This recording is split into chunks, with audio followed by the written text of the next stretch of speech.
Hello folks, Neil here from I Will Always Love Video Games. As you can see, the game room is slowly but surely coming together. It's still a bit of a mess, but steady as she goes. Because of time and money constraints, I didn't get a chance to do a lot of game chasing this past week, but I did come across a few items of interest, and as always, I want to share them with you guys. So, let's get started.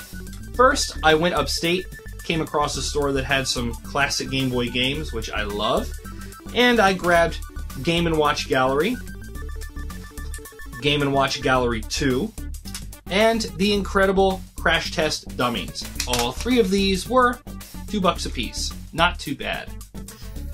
My local flea market is only open 2 days a week, and I try to go every week when I can, even if I only have $5 to spend. And there's a guy there that sells his games for very, very fair prices. And I ended up grabbing a whole big stack from him. These were all $1 a piece, as evidenced by his stickers.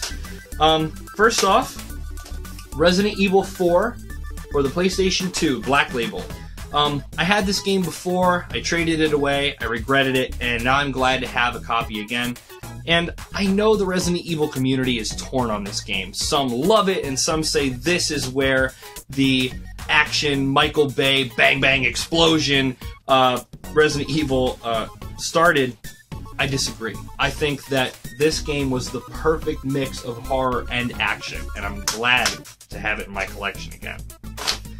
He also had Dead or Alive 3 in a clear case for some reason. He just kind of uses whatever case he can find, as evidenced by a Wii case that has Mortal Kombat Deadly Alliance in it. Again, also $1. Tony Hawk's American Wasteland for PlayStation 2. Another game I used to have and traded away and regretted it. And last but not least, the only game that was actually complete, which was Tim Burton's The Nightmare Before Christmas, Oogie's Revenge. I had the Nightmare Before Christmas game for Game Boy Advance. I've actually never played this, and I look forward to playing it. And this one, as I said, is intact. It's got the manual and everything. So, for $1 a piece, that stack was not too bad. I ended up going to a local pawn shop, and as soon as I walked in the door and looked around the corner, they had a box of comic books. And sitting right out in the front of those comics were these. They caught my eye. Legend of Zelda comics from Valiant Publishing. I still have copies of the Super Mario Brothers comic and the Captain N comic, but I actually never had any of these Zelda books. These were $1 a piece, and for that price, I couldn't pass it up. After digging through the comics, I went over to the game section, and they had some new NES carts come in, and I started rifling through them, and for a split second, my heart stopped when I came across the Flintstones logo. I really couldn't breathe for that split second until I pulled the card out and saw that it was The Adventures of Dino and Hoppy, and not Surprise at Dinosaur Peak.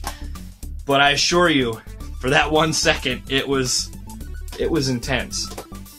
And they had, for $1, Resident Evil 4, Black Label. Now I know what you're thinking. You're going, Neil, why would you buy another copy? You just showed a copy that you got. Well, this is the Black Label. The manual is in there, but it's a greatest hits disc.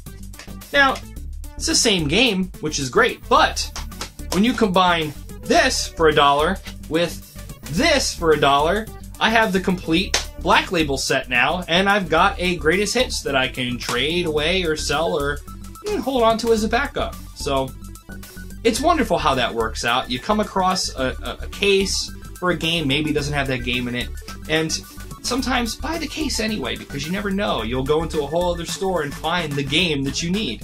And that's evidenced right here.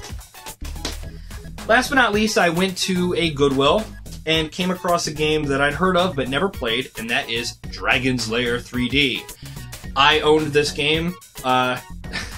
Who didn't? I mean, it was ported, what, 400 times? I even had the Game Boy version. Ugh.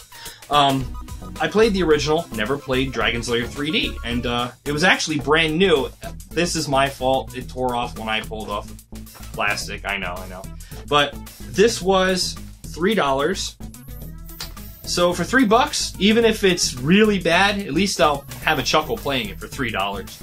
And the last thing I grabbed, you know when you find something that you know is so bad, but it's so cheap that you can't help but bring yourself to buy it? Well, that's what happened with me with this 5,000 games in one handheld. 5,000 games. How the hell they cram so many in here? This was 50 cents, people, and it's just an LCD screen. It's 5,000 Tiger games. I have not tried this yet. I'm dying to, because you know that it's going to just be a huge steaming pile of terrible but awesome badness. I can't wait to play this. And so that's what I have for you this week. I didn't spend a lot, and I didn't really get a lot, but I got some interesting, unique items. As always, when you're out and about, carry some extra cash with you and check every little mom and pop shop, Goodwill, and flea market you find, because you never know what you'll come across. Until next time, my name is Neil, and I will always love video games. Have a good one.